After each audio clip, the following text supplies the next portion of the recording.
আজকে আমরা জানবো যে পিএলআইডি, স্পাইনাল স্টেনোসিস, স্পন্ডাইলোলিস্থেসিস এবং নার্ভ রুট পিঞ্চ, এই চারটা বিষয় সম্পর্কে আজকে আমরা একটু জানার চেষ্টা করবো। এটার সাথে আমাদের টিএমএস এর সম্পর্কটা কি। তো পিএলআইডি তে কি হয়? পিএলআইডি তে হচ্ছে যে আপনার ডিস্কটা প্রোলাপস হচ্ছে। তো ডিস্কটা প্রোলাপস হয় কিভাবে? আপনার যখন আহ, যখন যে ডিস্কটা আছে, ডিস্কটা যখন কিছুটা বের হয়ে যাচ্ছে, তখনই হচ্ছে আপনার যখন সেই ডিস্কটা যখন নার্ভে চাপ দিচ্ছে, তখনই সেটাকে আমরা পিএলআইডি বলতেছি। তো পিএলআইডি টা সাধারণত 20 বছর বয়সের পরে এটা সব মানুষেরই আহ, এই যে ডিস্কটা কিছুটা বের হয়ে যাবে, এটাই স্বাভাবিক। কিন্তু আমরা যখন এইটাকে মনে করি যে এটা হচ্ছে এক্সট্রা একটা লেয়ার বের হয়ে গেছে এবং এটা সার্জারি করতে হবে, অথবা এটার কারণে আমাদের ব্যথা তৈরি হচ্ছে, তখনই হচ্ছে সমস্যাটা হয়ে দাঁড়ায়। তো আসলে এটা হচ্ছে একটা ন্যাচারাল ব্যাপার। অনেকের দেখা যাচ্ছে যে এমআরআই করা হয়, তাদের হচ্ছে পিএলআইডি আছে কিন্তু কোনো ব্যথা নাই। আবার অনেকের এমআরআই করা থাকে এবং দেখা যাচ্ছে পিএলআইডি আছে, ব্যথা আছে। তো আসলে বিষয়টা কনফ্লিক্টিং। তো মূল ব্যাপারটাই হচ্ছে যে এটা একটা স্বাভাবিক ব্যাপার।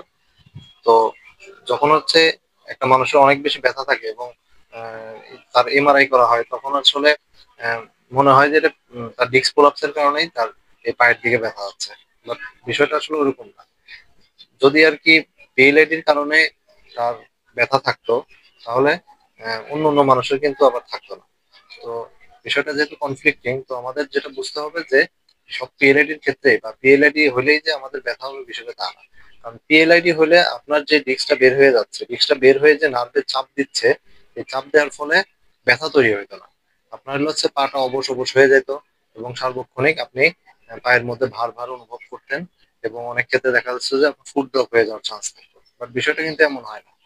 কারণ পিএলআইডি আছে, তার ব্যথা দেখা যাচ্ছে অল্প, আবার কারোর দেখা যাচ্ছে যে পায়ের দিকে ঝিনঝিন করে বা শিনশিন করে, এই ব্যাপারগুলো হয়। তো এখানে আমরা ব্যথাটাকে ফোকাস করব। তো এই পিএলআইডির কারণে যে ব্যথাটাকে আমরা বলতেছি ব্যথা, আসলে সেটা আসলে ব্যথা না, এটা হচ্ছে আমাদের মস্তিষ্কের যে একটা স্ট্রেস বা আমাদের যে চাপটা আমরা মেনটেন করতে পারি না, বা ইমোশনাল যে একটা প্রেশার, এখান থেকে আমাদের এই ব্যথাগুলো তৈরি হয়। তো এই জিনিসটা আমাদের আইডেন্টিফাই করতে হবে।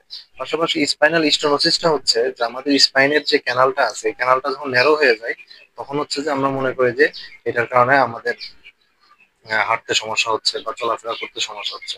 বাট স্বাভাবিকভাবে যেটা দেখা যায় যে স্পাইনাল স্টেনোসিস এটা বয়সের কারণে হয়। এটা হচ্ছে যে আমাদের যে হাড়গুলো আছে সেটা কিছুটা ক্ষয় হয়ে আমাদের L5S1 লেভেল গুলাতে ম্যাক্সিমাম ক্ষেত্রেই সেখানে যে ক্যানালের এরিয়াটা আছে, সেখানে একটা অস্টিওফাইটের মতো তৈরি হয় এবং ক্যানালটা একটু সরু হয়ে যায়। কিন্তু ব্যথা আমাদের যেটা আসে, এটা কিন্তু আসলে ওই স্পাইনাল স্টেনোসিসের কারণে হয় না। এটা হয় মূলত হচ্ছে যে আমাদের ওই মেন্টাল যে ব্যাপারটা আছে, সেখান থেকে এই ব্যথাগুলো ডেভেলপ করে। এবং স্পন্ডাইলোলিস্থেসিস এর ক্ষেত্রেও ব্যাপারটা সেম। অনেক মানুষেরই স্পন্ডাইলোলিস্থেসিস থাকে কিন্তু তাদের ব্যথা থাকে না, আবার অনেকে স্পন্ডাইলোলিস্থেসিস থাকে ব্যথা থাকে। তার মানে ব্যথার মূল উৎস কিন্তু স্পন্ডাইলোলিস্থেসিস না। ব্যথার মূল উৎসটা হচ্ছে যে আমাদের যে মেন্টাল যে পেইনটা, সেটাই হচ্ছে ব্যথার মূল উৎস। দেন হচ্ছে nerve root pinch. Nerve root পিঞ্চটা হচ্ছে যে নার্ভটা হচ্ছে আপনার আহ কোন একটা ডিস্ক বা নার্ভে, কোন ডিস্ক হচ্ছে আপনার নার্ভে চাপ দিচ্ছে। তো চাপ দেওয়ার ফলে আপনার ব্যথাটা পায়ের দিকে যাচ্ছে। তো বিষয়টা আসলে সরাসরি এরকম না। এটার ক্ষেত্রেও ব্যথাটা যে তৈরি হচ্ছে, এটা হচ্ছে আমাদের এই টিএমএস রিলেটেড পেইন থেকেই ব্যথাটা তৈরি হয়। তো এই জিনিসগুলো যখন আমরা আইডেন্টিফাই করতে পারবো, তখন দেখা যাবে যে আহ, আমাদের এটা ট্রিটমেন্ট অনেক বেশি সহজ হয়ে যায়। বাট আমরা এটা আইডেন্টিফাই না করে আমরা যখন শুধু এই ব্যথা রিলেটেড ট্রিটমেন্ট বারবার করতে যাব, তখন দেখা যাবে যে সাময়িকভাবে ঠিক হয়ে গেল, সেই ব্যথাটা আবার ব্যাক করার চান্স থাকে। তো এই জিনিসটা আমরা খেয়াল করে আমরা ট্রিটমেন্ট করবো। Thank you.